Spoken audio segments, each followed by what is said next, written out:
Shalom anak-anak, berjumpa kembali dengan Lawson Yongki. Salam sehat selalu dalam perlindungan Tuhan Yesus. Lawson berharap agar semua anak-anak yang mengikuti ibadah online ini bisa mengikutinya dengan tertib sebagaimana yang sudah dilakukan selama ini. Kita akan berdoa untuk memulai ibadah kita. Kita berdoa. Tuhan Yesus, terima kasih atas penyertaan Tuhan kepada kami selama ini. Kami akan memulai ibadah kami, Tuhan memberkati dari awal sampai akhir, biarlah semuanya boleh berkenan dan memuliakan nama Tuhan. Berkati setiap kami ya Tuhan, dalam nama Tuhan Yesus kami berdoa, amin. Anak-anak, kita akan memuji lagu pertama. Yang pertama, Alkitab Buku Terindah. Dan lagu berikutnya yaitu Baca Kitab Suci yang akan membawa kita untuk menyiapkan diri dalam pemberitaan firman Tuhan. Kita semua menyanyikannya bersama-sama ya.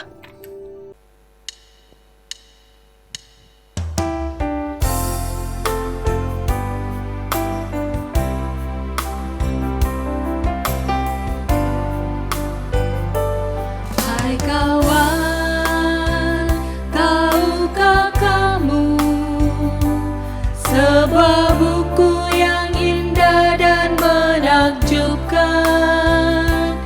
Buku yang berisi kebenaran, Alkitab itulah namanya. Alkitab buku terindah, surat cinta dari Tuhan untukku dan untukmu dan semua orang. Alkitab buku terindah, ceritakan keselamatan karya Tuhan Yesus yang mulia.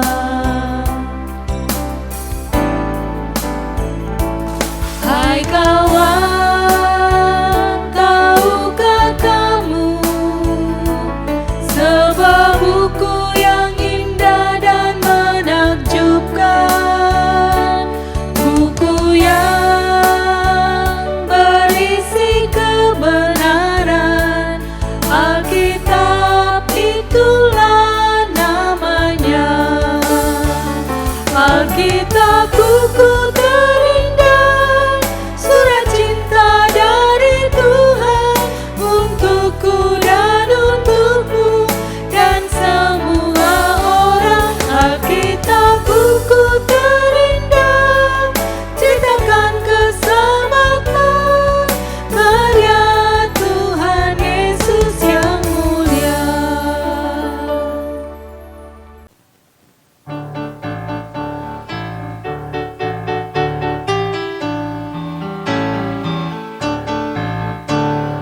Baca kitab suci, doa tiap hari, doa tiap hari, doa tiap hari.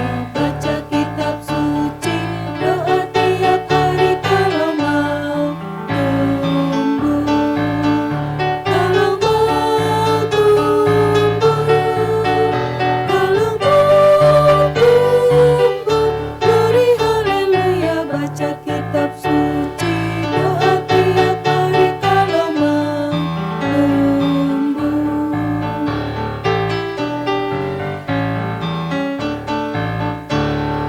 Baca kitab suci, doa tiap hari, doa tiap hari, doa tiap hari.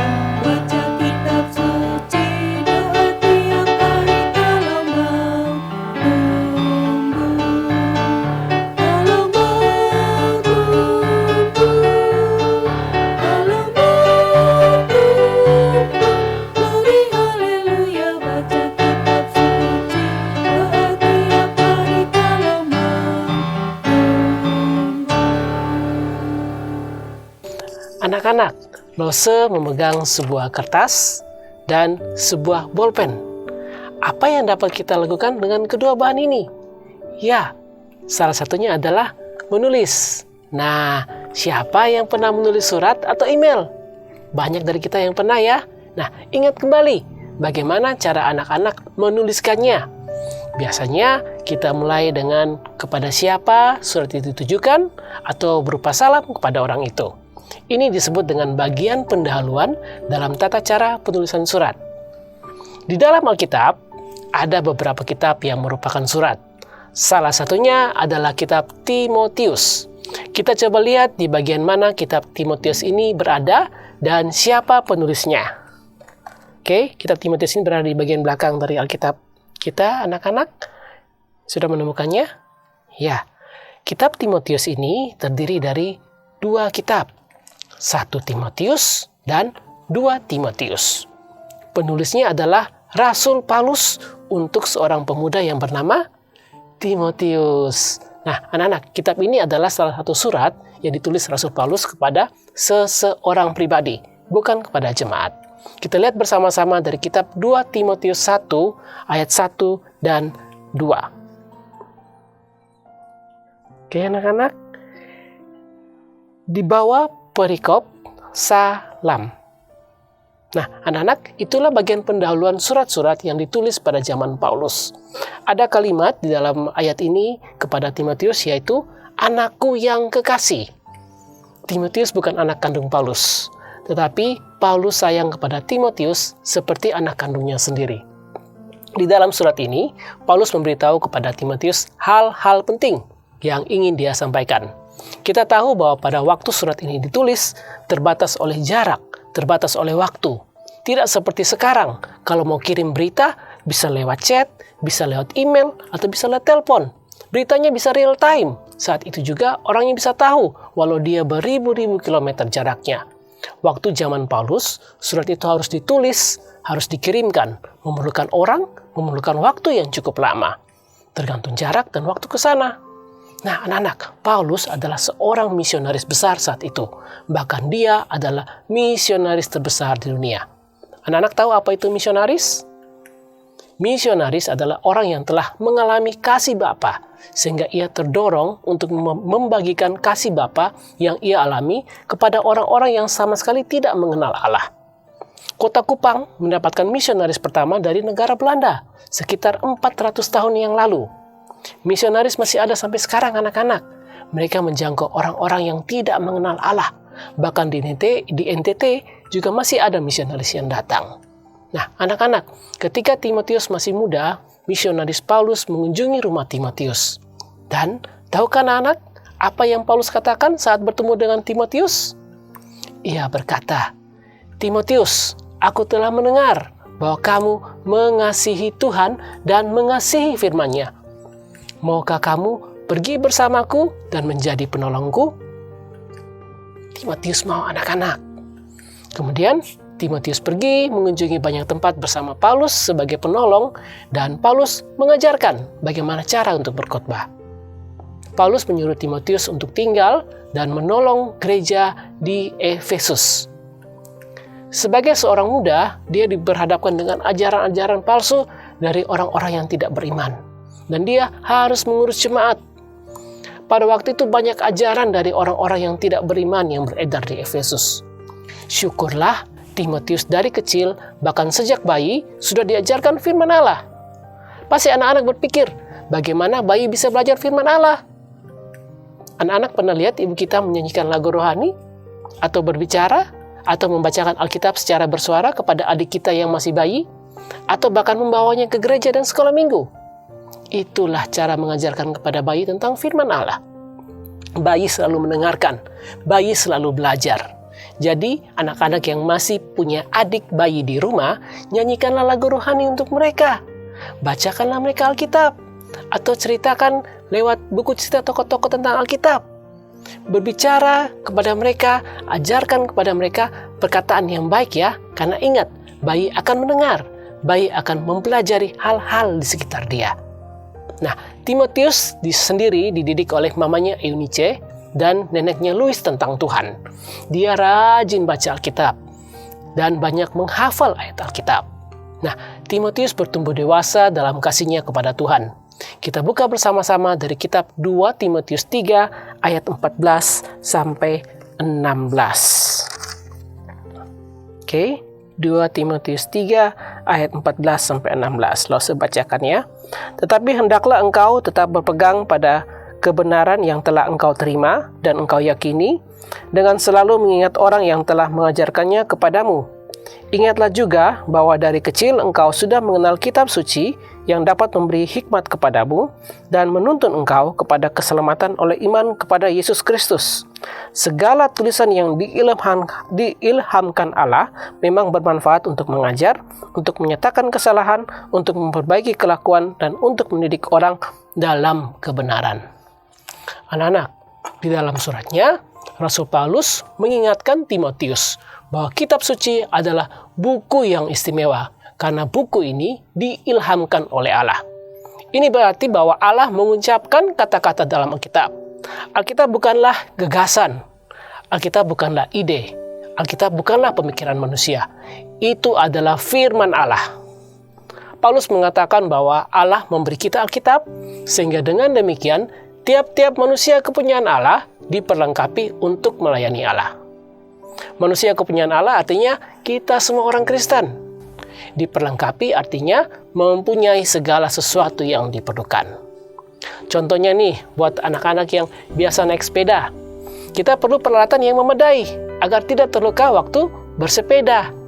Tapi bagaimana jika pedalnya hilang sebelah atau rantainya putus?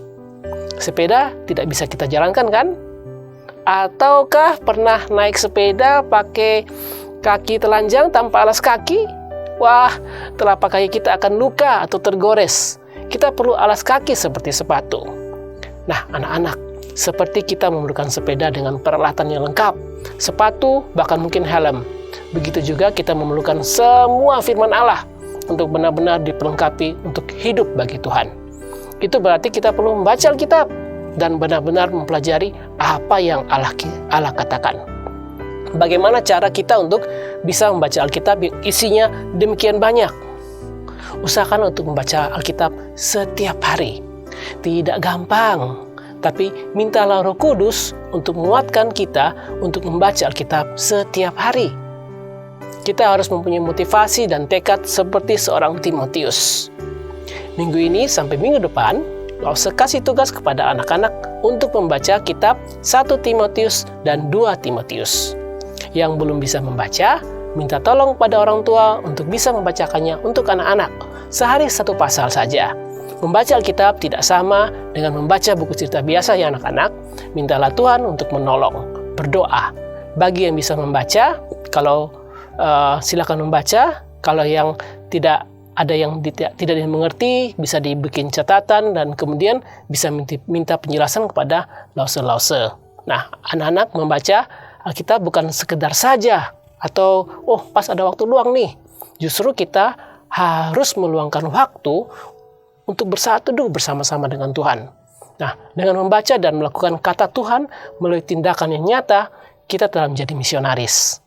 Allah memberitahu kita agar percaya dan taat kepada Dia. Allah telah memberi Alkitab untuk memperlengkapi kita untuk melakukan hal itu. Alkitab memberitahu kita tentang apa yang harus dipercaya tentang Allah dan bagaimana mengasihi dan menaati Dia. Alkitab memberitahu kita tentang segala sesuatu yang kita perlu ketahui untuk diperlengkapi secara menyeluruh untuk hidup bagi Allah.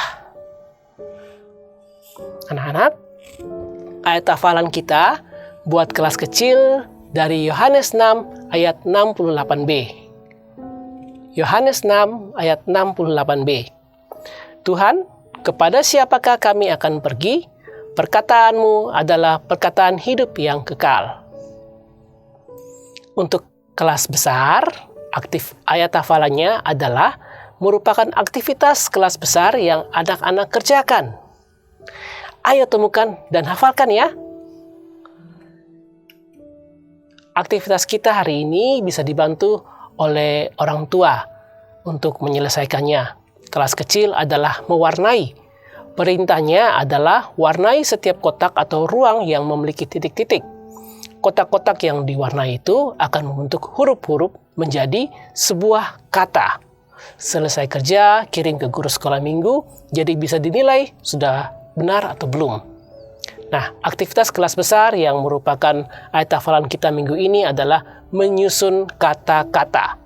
Perintahnya adalah isilah tanda titik dengan huruf vokal. Ya, huruf vokal yaitu A, I, U, E, O. Jawabannya akan membentuk ayat-ayat yang terdapat dalam kitab Timotius yang sekali lagi merupakan ayat hafalan untuk kelas besar. Ayo jangan malas kerjakan dan jangan lupa posting sambil hafalkan ayat ini ya. Oh ya anak-anak, jangan lupa untuk memberi persembahan ya. Dapat dibawa ke gereja dan dimasukkan ke kotak persembahan atau dapat ditransfer melalui rekening sekolah minggu yang ada di layar anak-anak. Anak-anak, mari kita berdoa untuk mengakhiri ibadah hari ini. Tuhan Yesus, kami bersyukur atas Alkitab yang boleh Tuhan berikan kepada kami sebagai pegangan hidup kami, sebagai hadiah terindah yang boleh kami dapatkan. Biarlah kami boleh diberikan kekuatan oleh Tuhan untuk boleh membacanya setiap hari, agar kami boleh mendapatkan hikmat daripada Tuhan dan boleh mendapatkan kekuatan, mendapatkan penghiburan lewat firman yang kami baca. Terima kasih ya Tuhan, ajar kami untuk menjadi walaupun masih kecil, tapi boleh belajar dari seorang Timotius untuk boleh menjadi kuat, boleh menjadi sabar di dalam apa yang dia jalani. Terima kasih ya Tuhan, di dalam nama Tuhan Yesus kami berdoa. Amin. Anak-anak, demikian Sekolah Minggu Online Gemit Agape Kupang 12 Juni 2022. Tetap semangat ikut sekolah minggu ya. Dah, Tuhan Yesus memberkati.